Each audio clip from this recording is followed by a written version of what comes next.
రేపటి నుంచి తెలంగాణ అసెంబ్లీ సమావేశాలు మొదలు కానున్నాయి. సభ నిర్వహణ కోసం ప్రభుత్వం ఏర్పాట్లు చేసింది. మాజీ సీఎం కేసీఆర్ రాకపై ఉత్కంఠ అయితే నెలకొంది. అసెంబ్లీకి వస్తారా రారా అనే దానిపై డైలమా నెలకొంది. అసెంబ్లీకి వస్తానని బీఆర్ఎస్ నేతలతో కేసీఆర్ అన్నట్లు పార్టీలో జోరుగా ప్రచారం జరుగుతోంది. అధికార పక్షం ఎలాంటి ఎజెండాను ఖరారు చేస్తుందో చూద్దామని కేసీఆర్ చెప్పినట్లుగా సమాచారం. ఎర్రవల్లి ఫామ్ హౌస్ నుంచి హైదరాబాద్లోని నందినగర్కు చేరుకున్నారు కేసీఆర్. ఈసారి అసెంబ్లీలో ప్రభుత్వాన్ని చీల్చి చెండాడుతామని గతంలో ఆయన ప్రకటించారు. నీళ్ల ప్రాజెక్టులో ప్రభుత్వ వైఫల్యంపై ప్రశ్నిస్తామని కేసీఆర్ చెప్పారు. ముఖ్యంగా పాలమూరు రంగారెడ్డి ప్రాజెక్టు అంశంపై ప్రశ్నిస్తామని గతంలో కేసీఆర్ చెప్పారు. ఇటు ప్రతిపక్షం అడిగే ప్రశ్నలకు సిద్ధమవుతోంది ప్రభుత్వం. దీనిపై మరిన్ని అప్డేట్స్ మా కరెస్పాండెంట్ సతీష్ అందిస్తారు.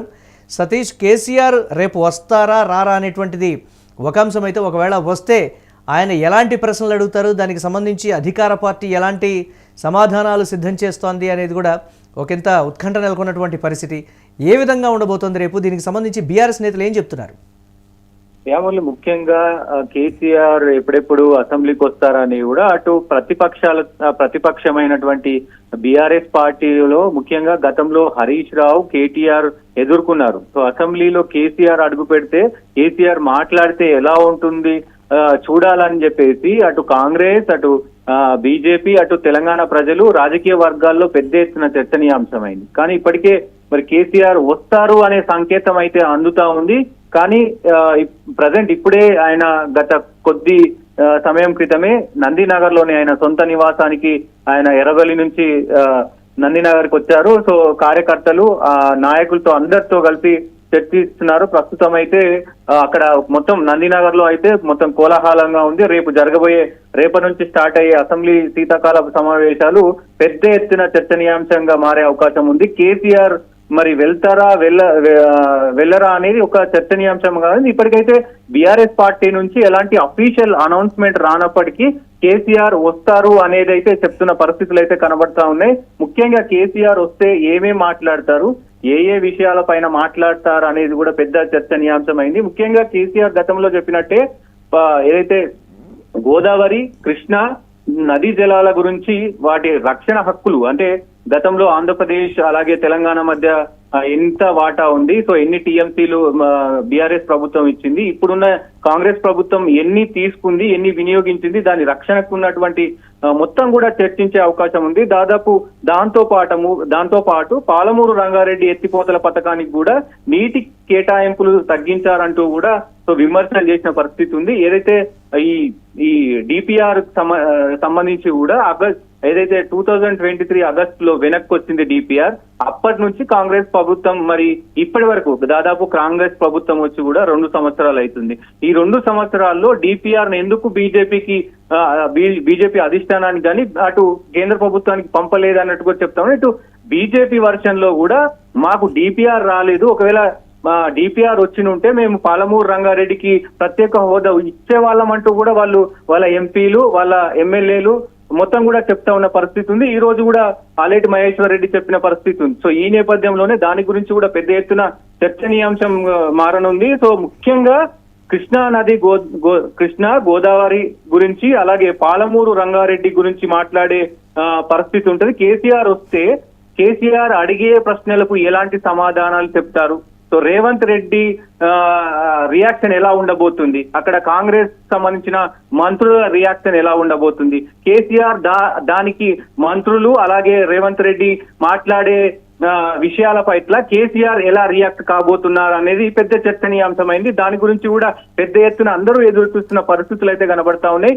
ఈ 2 సంవత్సరాల పాలన మొత్తం కూడా, అంటే ఏదైతే కేసీఆర్ గతంలో చేసినటువంటి కళ్యాణ లక్ష్మి కావచ్చు, సో కొన్ని పథకాల విషయాల్లో కూడా ఏవి పథకాలు కూడా అమలు చేయాలనేది కేసీఆర్ మాట్లాడిన పరిస్థితి ఉంది. వీటన్ని గురించి కూడా మొత్తం కాంగ్రెస్ ప్రభుత్వం ఫెయిల్ అయింది అని చెప్పడానికి రేపు సభలో పెద్ద ఎత్తున కేసీఆర్ విరుచుకుపడే అవకాశం ఉంది. కేంద్రం నుంచి తెచ్చినటువంటి నిధులు కావచ్చు, ఈ 2 ఏళ్లలో గత 10 ఏళ్ల పాలనకి ఈ 2 ఏళ్ల పాలనకి పోలుస్తూ కూడా కేసీఆర్ మాట్లాడబోతున్నారు అనేటువంటి దానికి సంబంధించి, అలాగే రాష్ట్రంలో పెండింగ్లో ఉన్నటువంటి ఇతర ప్రాజెక్టులు, ఒకవేళ దీనికి సంబంధించి కాళేశ్వరం విషయంలో కూడా ప్రభుత్వం తరపు నుంచి ఏమైనా ప్రశ్నలు వస్తే దానికి సంబంధించి కూడా సిద్ధమవుతున్నారు కేసీఆర్ అనేది కూడా ప్రధానంగా వినిపిస్తున్నటువంటి పరిస్థితి ఉంది. దీనికి సంబంధించి ఏంటి? డెఫినెట్ గా ఇప్పటికే కాంగ్రెస్ ప్రభుత్వానికి అసెంబ్లీ సెషన్ లో ఏదైతే పవర్ పాయింట్ ప్రజెంటేషన్ కేసీఆర్ ఇస్తారు అనేది కూడా ఒక వాళ్ళు పెట్టారు. సో దానికి మరి ప్రభుత్వం అప్రూవల్ ఇచ్చిందా ఇయ్యలేదో ఇప్పటికైతే ఇంకా అఫీషియల్ గా అనౌన్స్మెంట్ రాలేదు. ఒక డిపిఆర్ పెట్టనున్నారు పాలమూరు రంగారెడ్డి అలాగే కృష్ణా గోదావరి జలాల గురించి పెద్ద ఎత్తున డిపిఆర్ పవర్ పాయింట్ ప్రజెంటేషన్ ఉండబోతుంది అసెంబ్లీలో. సో ఈసారి ముఖ్యంగా ఈ రెండు విషయాలపైన పెద్ద ఎత్తున చర్చ జరిగే అవకాశం ఉంది. ముఖ్యంగా నీళ్ల విషయాల్లో రైతుల విషయాల్లో కేసీఆర్ కాంగ్రెస్ ప్రభుత్వం పైన విరుచుకుపడే అవకాశాలు ఉంటాయి. సో అటువైపు కూడా మొత్తం ఇప్పటికే రేవంత్ రెడ్డి మొత్తం మంత్రివర్గాన్ని ఎమ్మెల్యేలని అందరినీ కూడా ఈ రోజు సమావేశం పరుచుకున్నారు.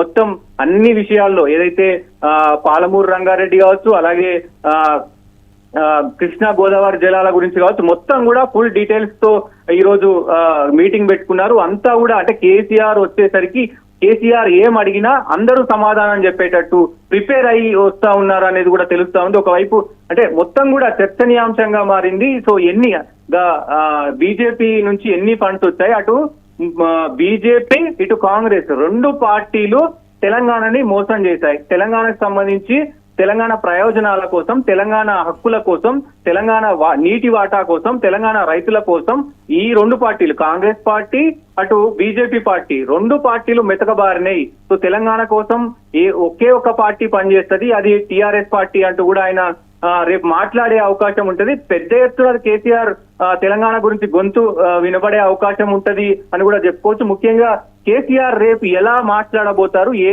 అంశాలపైన మాట్లాడబోతారు, సో రేవంత్ రెడ్డి రియాక్షన్ ఎలా ఉంటుంది, మంత్రుల రియాక్షన్ ఎలా ఉంటుంది అని చెప్పేసి ప్రజలు కూడా వెయిట్ చేస్తున్న పరిస్థితులు కనబడతా ఉన్నాయి. ముఖ్యంగా రేవంత్ రెడ్డి వర్సెస్ కేటీఆర్ ఎలా ఉండబోతుంది అసెంబ్లీలో అనేది పెద్ద చర్చనీయాంశమైంది. Right, thanks for updates Satish. ఇక రేపటి నుంచి తెలంగాణ అసెంబ్లీ సమావేశాలు ప్రారంభం కానున్నటువంటి నేపథ్యంలో సభ నిర్వహణ కోసం ప్రభుత్వం అయితే అన్ని ఏర్పాట్లు చేసింది. మరోవైపు మాజీ సీఎం కేసీఆర్ ఆయన వస్తారా రారా అనేటువంటి ఒక ఉత్కంఠ అయితే నెలకొంది. అసెంబ్లీకి వస్తే ఆయన ఏ విధమైనటువంటి ప్రశ్నలు సంధిస్తారు, దానికి సంబంధించి ఏ విధంగా మాట్లాడాలి అనేటువంటి ఒక కసరత్తు అయితే మొదలైనటువంటి పరిస్థితి. కానీ అసెంబ్లీకి వస్తానని బీఆర్ఎస్ నేతలతో కేసీఆర్ అన్నట్లుగా కూడా పార్టీలో జోరుగా ప్రచారం అయితే జరుగుతోంది. పార్టీ నేతలు కూడా ఫుల్ జోష్లో ఉన్నారు. కాంగ్రెస్ పార్టీ పదే పదే సభకు రావాలి, సమావేశాలకు రావాలి, ప్రజల్లో ఉండాలి కేసీఆర్ అని మేము కూడా కోరుకుంటున్నామని చెప్పిన దానికి కేసీఆర్ రేపు జరిగేటువంటి అసెంబ్లీ సమావేశాలకు రాబోతున్నారనేటువంటి నేపథ్యంలో అధికార పార్టీ కూడా ఫుల్గా ప్రిపేర్ అయినటువంటి పరిస్థితి ఉంది. దీనికి సంబంధించి అధికార పక్షం ఎలాంటి ఎజెండాను ఖరారు చేస్తుందో చూద్దామని కూడా కేసీఆర్ ఒక మాట అన్నారు. అంటే కేసీఆర్ ఏ స్థాయిలో ప్రశ్నల వర్షం కురిపించబోతున్నారు, రేపు హాట్గా సభ జరిగేటువంటి అవకాశం ఉందనేటువంటి మాట అయితే బీఆర్ఎస్ నేతలు చెప్తున్నటువంటి బ్రేకింగ్ న్యూస్ చూస్తున్నాం.